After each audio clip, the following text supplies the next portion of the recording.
Аввалин гурӯҳи зоирони тоҷик пагоҳ ба ҳаҷи фарзӣ мераванд. Аввалин гурӯҳи зоирони тоҷик рӯзи 16 майи соли ҷорӣ барои адои маносики ҳаҷ ба Арабистони Саудӣ парвоз хоҳанд кард. Дар ин бора Кумитаи дин, танзими анъана ва ҷашну маросими назди Ҳукумати Тоҷикистон иттилоъ додааст. Бино ба маълумоти Кумита, 165 шаҳрванди кишвар нахустин гурӯҳи зоиронро ташкил медиҳанд, ки тариқи хатсайри ширкати ҳавопаймои Сомон Эйр ба фурудгоҳи байналмилалӣ Душанбе ба шаҳри Ҷиддаи Арабистони Саудӣ сафар хоҳанд кард. Зоиронро дар фурудгоҳ намояндагони Кумитаи дин, инчунин намояндагони Сафорати Арабистон дар Тоҷикистон гусел хоҳанд кард, изҳор доштанд аз Кумита.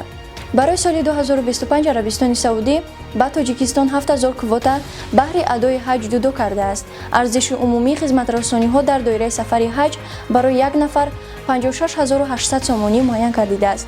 Парзи фен ҳаб ҳангоми дарди сар, дарди буғум ва дандонҳо тавсия дода мешавад. Парзи фен аз ширкати Вегафарм. Парзи фен ҳабро аз дорухонаҳо пурсон шавед.